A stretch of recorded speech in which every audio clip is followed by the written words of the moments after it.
Worship leaders, worship musicians, and those who love to worship. Those of you who are involved in the charismatic movement may have heard something like this before. Songs from heaven, or the sound of heaven, or Lord, I pray that this person will receive new songs from heaven. Is that a thing? Can you get songs from heaven? Let's talk about it.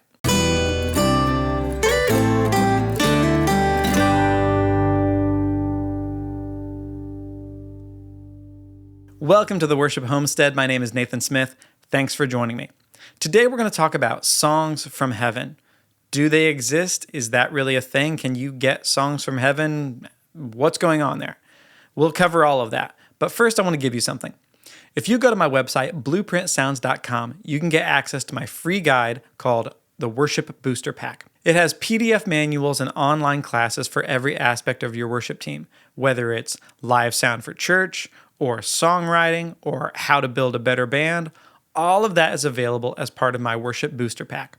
You can go to my website or click on the link nearby, blueprintsounds.com/Worship Booster Pack. All right, let's talk about songs from heaven. So I've been a musician for over 20 years, and throughout that time, I've had many people pray for me and say, God, I pray that you would give Nathan songs from heaven. You would just give him new songs, new sounds, etc., etc. And sometimes it has rankled me in the past when I was a little immature. And here's why. Reason number one, I felt like it bypassed all of the work I had put in. I'm like, I've been playing for 20 years. I've really had to practice, guitar, not only guitar, but writing lyrics, composition, how to sing. The songwriting craft actually takes a lot. It seems simple, but there's a lot to know. And I've put in the work. I've put in the hours. I've bought the books. I've written the bad songs. I've paid my dues. And so it sounded like it cheapened my gift. It sounded like it cheapened things to just say, well, God could give you one, out of whole cloth. He'll just give you a song and he'll bypass all of that. He doesn't care about all of that work. He just wants the song. Like he could just give it to a beginner too. I'm like, okay. And again, remember that I had a bad attitude, years ago when I'm listening to this. But that was my first objection. My second objection was a little bit more founded in that I was worried about if you ever tell somebody, hey, this song is from God, it's kind of like telling a girl that you like, God told me that we're going to get married. I hope you know that you never do that. But you never tell somebody this song is from God, because what you're essentially saying is, this song is from God, and therefore you are not allowed to criticize it in any way at any time ever, because it's special, because it's from God. It's like one click below Scripture. Okay, that always seemed like a bad idea to me. I always wanted, when I was writing a song, I wanted my song to stand on its own 2 feet. Right? I give that advice often as a songwriter: is it's not your baby. You have to just let it be good or be bad and be criticized and be judged on its own merit. It's not you that people are criticizing if they say that song has problems. It has to be its own thing. And so to say a song is coming from the Lord is to shield it from any judgment or criticism, which I knew was a bad idea, because then you don't get any better, right? If you don't know what went wrong, how can you make the song better? So for both those reasons, one, the fact that I thought that it cheapened the process of getting better at an instrument, and that it took away any feedback that you might receive, I was uncomfortable with the idea of songs coming from heaven. Except that it's in Scripture, and let me show you. So here I am in Job 35. We're going to start from verse 9. Men cry out under a load of oppression. They plead for relief from the arm of the powerful. But no one says, where is God my Maker, who gives songs in the night, who teaches more to us than to the beasts of the earth, and makes us wiser than the birds of the air? Well, I had to put that in my spiritual pipe and smoke it. It says in Job that God gives songs in the night. So whether or not I like it, I have to deal with that. What does that mean? Well, as a result of learning more about giving and receiving, but especially of getting my own songs from God, I've come to understand what it means. So first, let me tell you a story about how God and I co-wrote a song. One morning, I woke up and I promised I didn't have anything in my head. All right. I just am waking up, I'm groggy, and I swivel out of bed and I put my feet on the ground. And the first thing that pops into my head is this sentence: when I come to your house. I was like, oh, okay. All right. That wasn't there before. Well, okay. But I knew instinctively that it was a song lyric and that God wanted me to go in this direction. Had not been thinking about that before. So as I'm shuffling, bleary-eyed to the bathroom, I'm trying to think, how would I make that stand out when I come to your house? Let's make house the high note, and we'll just kind of like keep the other ones the same. So I go, when I come to your house. Okay. And that was the beginning. That was the first line of the chorus.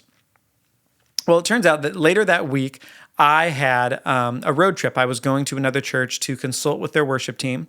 So I was going to go down Sunday morning to hear them play and then come back. So it was an hour there and an hour back. And I did that several times. And so I had all of this time, just me, myself, and my car, to drive down and finish the song. So I did. I wrote the chorus about coming into God's house. But, the chorus is like your one big thought. It's your big idea. But then you have to set it up with the first verse. Then you have to bring conflict in the second verse. And then you have to have a change of pace in the bridge.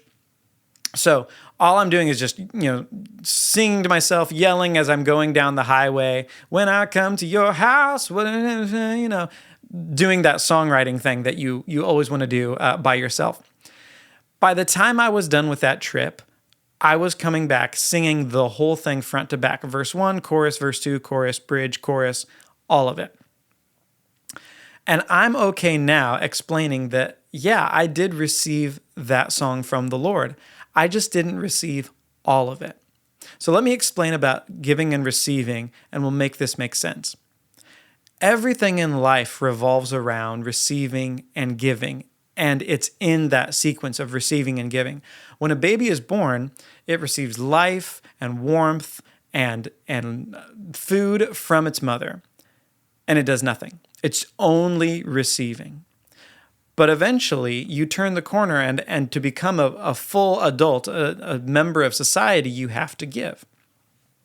We breathe the same way. We intake, we receive oxygen, and we put out carbon dioxide. And when we go to bed at night, we are receiving. There's a lot of things that our body needs to do during the night to just recuperate. But in the daytime, we give. And in fact, in the creation story, God says that evening and morning was the first day, not daytime and evening. We think of it opposite in our Greco-Roman way of thinking. But night is the beginning of day because that's receiving first. And then day is the second half of the day because that's giving. That makes that verse in Job make a lot more sense when it says, he gives songs in the night. He gives songs during the time when we're supposed to receive. Many of you who dream, feel you have a dream from the Lord. Well, that's the time when your spirit is supposed to receive from God for the next day before you give. All of life flows into this pattern of giving and receiving, but it's actually, receiving, giving, receiving, giving. That's what happened to me. God gave me one lyric. He just plopped it right in my head. First thing in the morning, I hadn't thought of anything else. He just bypassed all of the other thoughts that could have gone through my head and said, hey, why don't you go in this direction? But then it was up to me to use my 20 years of experience as a songwriter, as a guitar player, as a singer, and figure out, okay, so how am I going to tell this story? Because there are certain things you have to do in a song to make it good. You have to have conflict. You have to set up your chorus. You have to get your pacing right so that the song doesn't move too fast or too slow. You got to have your bridge so that it's a change of pace. There's all these little tricks that I've learned over the years of being a songwriter that I brought to bear in the car as I'm driving along, trying to figure out how this song goes. But what I received, the nub, the title of the song in the first part of the chorus, that was a song from heaven. And then it was my job to do the rest of it. That ties in perfectly with the sequence God shows us in the New Testament. When Jesus tells the story of the parable of the talents and the servants, He explains this sequence. So let me remind you.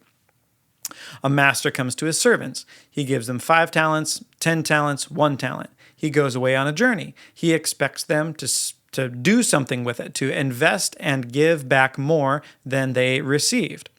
And then he tells them either, well done, thou good and faithful servant, or he doesn't. That's how God deals with us. He is always giving. We're always receiving from him first, right? We don't do anything out of our own self. That's obvious. But we receive from him a raw material, a resource of some kind. Then we're expected to develop it, do something with it.